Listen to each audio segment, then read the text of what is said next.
Kita lanjutkan kembali program My Newsroom malam ini. Satpol PP menggelar razia masker di area Pasar Senen, Jakarta. Razia untuk mencegah penularan COVID-19 tersebut menyasar warga yang tidak menggunakan masker dengan benar.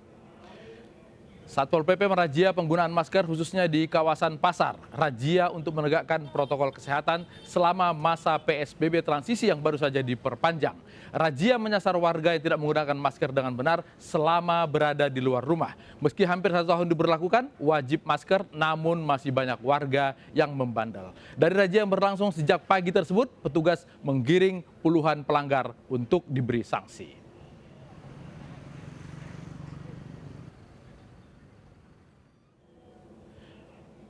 Alat pendeteksi COVID-19 Genos yang dikembangkan para peneliti Universitas Gadjah Mada mulai diproduksi secara massal.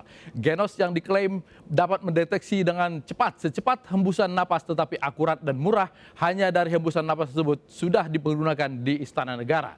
Sejumlah alat pendeteksi COVID yang ada saat ini seperti rapid test, swab PCR, dan yang terbaru hasil karya adat negeri adalah Genos C19. Alat pendeteksi COVID ini dikembangkan para peneliti di UGM. Cara kerja alat ini tidak menggunakan reagen atau bahan kimia, tetapi menggunakan hembusan napas. Genos C19 akan diproduksi secara massal dengan harapan bisa mencegah penyegaran COVID-19.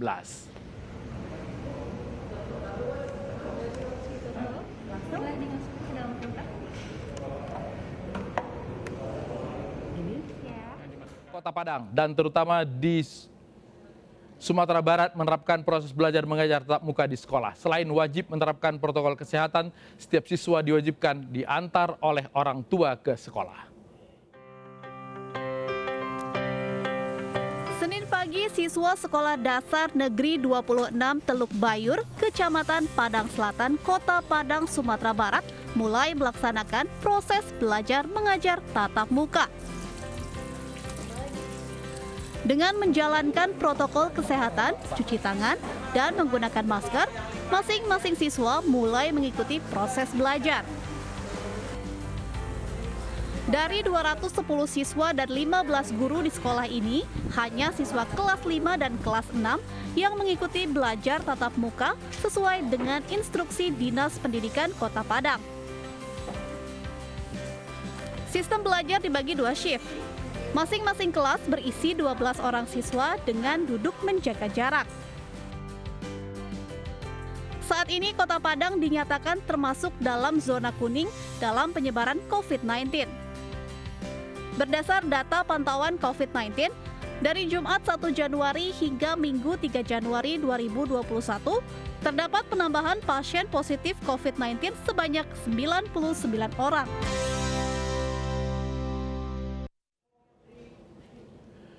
Pemerintah Sumatera Barat menjadi provinsi pertama yang menerapkan pembelajaran tatap muka secara utuh di semua kota dan kabupaten. Bagaimana pemerintah Sumatera Barat bisa menjalankan kegiatan tersebut? Apakah di sana sudah zona hijau di semua wilayah? Kita akan berbincang dengan Gubernur Sumatera Barat, Irwan Prayitno. Pak Irwan, selamat malam. Selamat malam, Bang Latif. Apa kabar? Baik, alhamdulillah. Masih sempat berpantun dan naik motor cross ya? Masih. Oke. Pemerintah Sumatera Barat menjadi provinsi pertama yang menerapkan pembelajaran tatap muka secara utuh di semua kabupaten dan kota. Kenapa seberani itu? Jadi Bang Latif, kita punya beberapa pertimbangan. Di mana pertimbangan yang pertama terkait dengan epidemiologi, yaitu data dari zona yang ada di Sumatera Barat sudah tidak ada lagi kota-kabupaten yang zonanya merah. Jadi sudah banyak yang kuning. Jadi sudah 11 kuning, 8 orange. Kalau zona hijau udah pasti nggak mungkin, karena zona hijau definisinya tidak ada satupun yang terkena COVID. Jadi hijau tidak mungkin ada lagi, tapi saat ini adalah kuning dan juga orange. Kemudian dari data yang lain, kita kesiapan untuk menangani dan mengendalikan COVID juga cukup baik dengan pendekatan data apakah RT, reproduction rate, di bawah 1, kemudian juga kita mortality-nya 2%, kemudian recovery kesembuhan 92%, dan banyak data lain. Nah, itu sebagai satu data yang kita pegang. Kemudian yang kedua adalah situasi kondisi yang kita bicarakan dengan para bupati wali kota rapat, dengan dinas-dinas pendidikan kota kabupaten juga kita mendiskusikan, dan juga kepala sekolah, mereka menyimpulkan siap untuk membuka tatap muka dengan mengikuti persyaratan dari SKB 4 Menteri. Nah, jadi saat ini memang sudah sebagian besar membuka sekolah di Sumatera Barat, kota kabupaten, walaupun ada beberapa yang masih menunggu karena menunggu giliran swab tes PCR untuk para guru.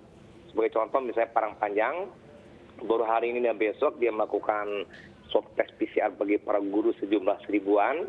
Itu tentu makan waktu 2 hari, setelah itu baru mereka tindak lanjuti yang negatif langsung bisa mengajar, yang positif untuk diisolasi. Nah, ini satu contoh, dan contoh yang lain di kota kabupaten yang ada juga masih ada beberapa yang bertahap. Tapi yang sudah menuntaskan persiapannya minggu lalu, itu sudah bisa langsung buka tatap muka pembelajaran pada hari ini. Dan persyaratan-persyaratan yang disebut di SKB 4 Menteri, memang saat ini tidak perlu lagi ada zona dan tidak ada larangan dan zona apapun, tapi kita harus menekankan ya seperti sarana prasarana, kemudian protokol kesehatan, dan beberapa kebijakan yang harus diikuti, persetujuan orang tua, dan beberapa hal yang lain. Dan alhamdulillah saya mendapat laporan dari Dinas Pendidikan Provinsi setelah dilakukan 2 minggu rapat di antara mereka sudah siap untuk melaksanakan secara bertahap, dan kita evaluasi per 1 bulan. Dan kita juga siapkan tenaga pengawasan oleh polisi dan Satpol PP untuk mendisiplinkan mereka siswa ikut protokol kesehatan. Dan itu pun membantu kami untuk bisa menjadikan program pembelajaran tatap muka ini sukses ke depan. Begitu Bang Latif. Oke, keyakinan Pak Gubernur dan jajaran Pemda di sana bahwa ini tidak kemudian menjadi klaster sekolah nantinya, apakah ini didasarkan kepada tes yang masif di Sumatera Barat? Tes masif itu satu hal yang menjadi pertimbangan cukup utama, karena itu menentukan mereka yang terlibat di dalam pembelajaran nanti apakah negatif atau positif. Itu hal yang penting dan itu kita lakukan. Namun demikian, kita juga waspadai untuk mereka kalau tadi disebutkan oleh Bang Latif akan terjadi klaster, itu kita hindari. Misalnya sekolah itu untuk SMA maksimal 18 satu kelas atau 5%. Kalau SMP 16 per kelas itu maksimal 50%. Dan itu sisanya tentu daring di rumah. Yang sisanya datang ke sekolah itu bergilir. Dan kemudian antar kelas, ya kelas 1 misalnya dengan kelas 2 itu beda jamnya. Nah, satu kelas itu per 3 jam maksimal, dan mengajar pun 3 per mata pelajaran dikurangi. Dan banyak penugasan yang ada di rumah. Jadi mereka nggak ketemu dengan kelas yang lain, diatur pagi, siang, sore, dan kemudian kantin tidak dibuka, musola kita hindari pas jam sholat ada di sekolah, kalau bisa di rumah. Dan tentu mereka bawa makanan, tentu pakai masker, disiapkan masker bedah yang 3 lapis yang bisa juga mencegah kemungkinan penularan, tentu termogan, cuci tangan, jaga jaraknya kita siapkan, dan kita minta lagi mereka orang tua yang mengantar pulang pergi. Kalau tidak bisa orang tua mengantar pulang pergi, misalnya naik angkot umum, itu kita silakan dia belajar di rumah saja, untuk kemudian dia bisa mengikuti pembelajaran melalui daring. Jadi banyak hal yang menjadi pertimbangan, karena pertimbangan psikososial yang sudah 9 bulan ini tak terdapati, tak terpenuhi oleh siswa, ini mungkin hari ini mereka baru mulai. Dan perlu dicatat Bang Latif, Ya. tadi saya cek hampir sebagian besar orang tua murid setuju. Setuju ya? Oke. Jadi hampir semua, bahkan kalau saya tidak bisa sebutkan semua ya, itu hampir sebagian besar. Ya.